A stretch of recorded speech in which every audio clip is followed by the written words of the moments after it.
আসসালামু আলাইকুম রহমতুল্লাহ। কেমন আছেন সকলেই? আশা করি সকলেই ভালো আছেন। দেশ ও প্রবাসে থাকা সম্মিলিত ইসলামী ব্যাংক তথা 5 ব্যাংকের সকল গ্রাহকদের জন্য একটি মহামূল্যবান গুরুত্বপূর্ণ আপডেট নিউজ নিয়ে আপনাদের মাঝে উপস্থিত হলাম।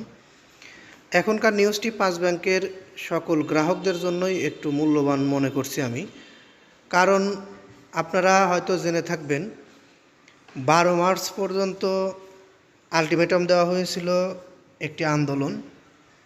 সেই আন্দোলনে টাকার বিনিময়ে জল কামানের জল পেয়েছে মানুষ, অর্থাৎ পানি মেরে আন্দোলন ভেঙে জনগণকে সরিয়ে দেওয়া হয়েছে, অর্থাৎ ব্যাংক গ্রাহকদেরকে সরিয়ে দেওয়া হয়েছিল। সেখান থেকে 12 মার্চ পর্যন্ত একটি আলটিমেটাম দেওয়া হয়েছিল, যে আলটিমেটামে বলা হয়েছিল 12 মার্চের মধ্যে যদি কোনো সদুত্তর না আসে, আমানতকারীরা তাদের প্রফিট সহ সকল অর্থ ফেরত না দেওয়ার ঘোষণা না দেয়, তাহলে বাংলাদেশ ব্যাংক ঘেরাও কর্মসূচি করবে সম্মিলিত ইসলামী ব্যাংকের গ্রাহকরা।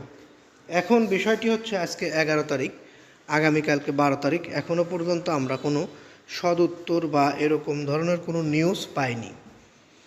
ঈদের আগে আমানতকারীদের একটা অ্যামাউন্ট, অর্থাৎ কিছু টাকা ফেরত দেওয়া উচিত ছিল, এ বিষয়ে অনেক কথা হয়েছিল, কিন্তু এখন পর্যন্ত সে বিষয়ে কোনো তদারকি বা কোনো ডিসিশন আমরা দেখছি না।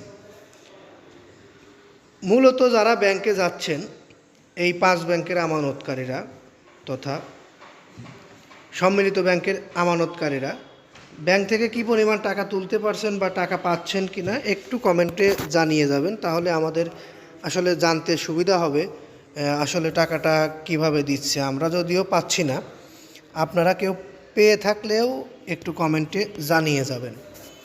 ঈদের আগে টাকা পাওয়ার সম্ভাবনা আছে কি না সে বিষয়ে আমরা আগামীকালকে কিছু একটা জানতে পারি, কারণ আগামীকাল যদি কোনো বিষয় নিয়ে আলোচনা হয় সেটা প্রকাশিত করব আমরাই এই নিউজ চ্যানেলের মাধ্যমে। আপনারা যারা সম্মিলিত ইসলামী ব্যাংকের গ্রাহক রয়েছেন, বিশেষ করে এই 5 ব্যাংকের সকল গ্রাহক, দেশ ও প্রবাসে থাকা সকল গ্রাহকদের জন্য এই চ্যানেলটি খুবই গুরুত্বপূর্ণ। হেয়ার কাট বন্ধের জন্য যে আন্দোলন হয়েছিল, সেই আন্দোলনের পরিপ্রেক্ষিতে এখন পর্যন্ত আমরা কোনো ডিসিশন দেখিনি বাংলাদেশ ব্যাংকের পক্ষ থেকে। দেখা যাক ভবিষ্যতে কি হয়। ভবিষ্যৎ বলতে আগামীকালকেই যদি কিছু একটা হতে পারে, সেখান থেকে কোনো ডিসিশন আসে কি না, আর যারা আমানতকারী রয়েছেন তাদের আমানতের টাকা ঈদের আগে ফেরত দিবে কি না, বা ঈদের পরে দিলেও কত টাকা ফেরত দিবে, কিভাবে ফেরত দিবে, বিস্তারিত আমরা এই নিউজের পরবর্তী নিউজে জানানোর চেষ্টা করব ইনশাল্লাহ।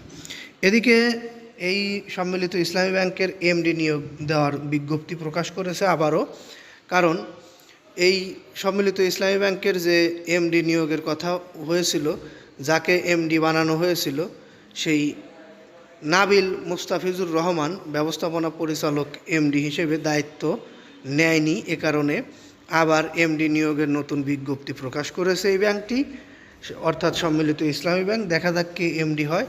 এমডি হওয়ার পরে এই ব্যাংকগুলোর বিষয়ে কোনো সিদ্ধান্ত আসে কি না সেটিও আমরা আপনাদেরকে এই চ্যানেলের মাধ্যমে জানিয়ে দেব। যদি সেই সকল নিউজগুলো আমাদের থেকে পেতে ইচ্ছুক হবেন, তাহলে অবশ্যই আমাদের চ্যানেলটি সাবস্ক্রাইব করে বেল বাটন অন করে রাখবেন, আর ভালো লাগলে লাইক কমেন্ট শেয়ার করবেন। বিশেষ করে আপনাদের মতামত এবং বর্তমান পরিস্থিতি কমেন্ট বক্সে জানিয়ে যাবেন। সবাই দেখবে এবং সবাই জানবে ঘটনা বা বর্তমান পরিস্থিতি। এই বলে আমি এখান থেকে বিদায় নিচ্ছি। আসসালামু আলাইকুম।